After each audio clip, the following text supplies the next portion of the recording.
அமருங்கள் அமைச்சர்களே. தேவி, தாங்கள் சொல்ல வந்த செய்தி என்னவோ? அரசே, அரண்மனையே நான் தீய கனவு ஒன்று கண்டேன். அப்படியா? சொல் கோபுர தேவி. அரசே, தங்களது வெண்கொற்ற குடை செங்கோலுடன் கீழே விழுந்தது. அரண்மனை வாயிலில் கட்டப்பட்ட ஆராய்ச்சி மணியின் ஓசை இடைவிடாது ஒலித்தது. நமது எல்லா திசைகளும் அப்போது அதிர்ந்தன. அப்பொழுது சூரியனை இருள் சூழ கண்டேன். இரவு நேரத்தில் வானவில் தோன்ற கண்டேன். பகல் பொழுது விண்மீன்க மிக்க ஒளியோடு பூமியில் விழ கண்டேன். இதெல்லாம் என்ன அரசே? நம்மை நோக்கி ஏதோ ஒரு துன்பம் வருது போல தெரியுது அரசே.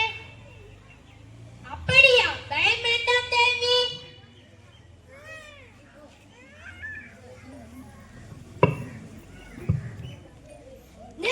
யார் நீ?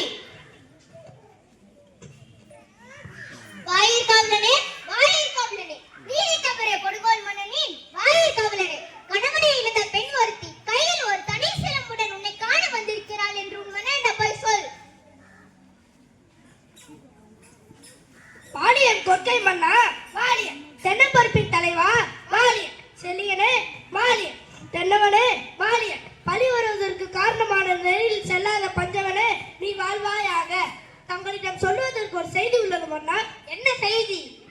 அரசே, குறி பீரிடும் மகிடாசூரனுடைய பிணத்தலை பீடத்தில் வேல் என்ற கொற்றவையா என்றால் அவளும் அல்ல. சப்தமாதர் 7 பேருள் இளையவரான பிடாரியோ எனில் அவளும் அல்ல.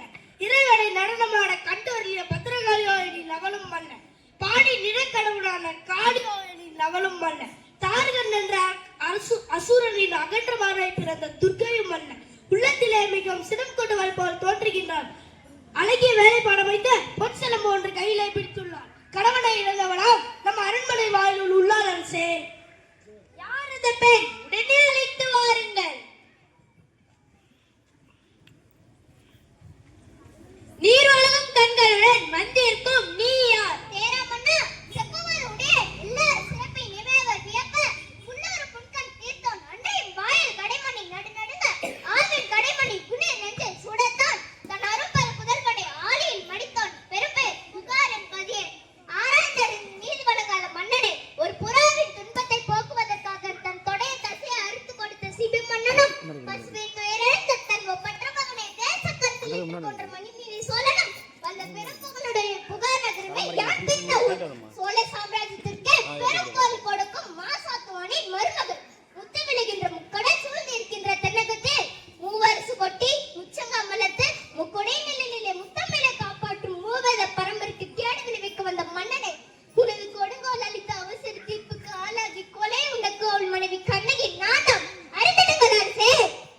மன்னா, கோவலனின் மனைவி சிலம்பு திருடிய கல்வனின் மனைவி மன்னா, மனைவி.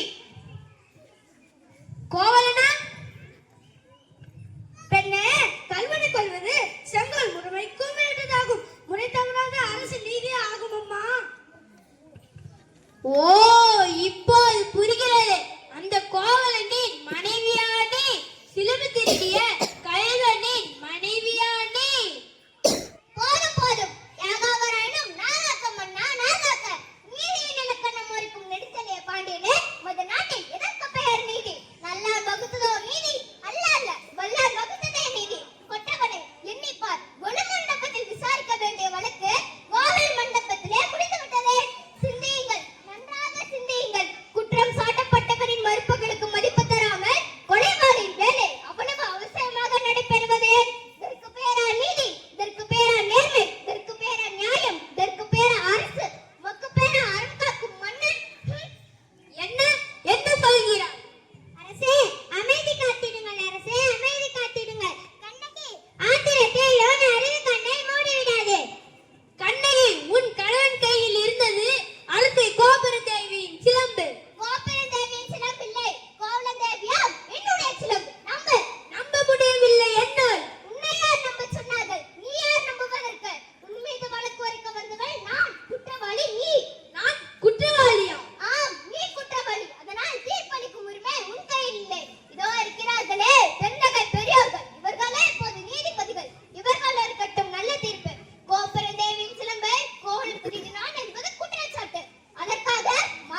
உன்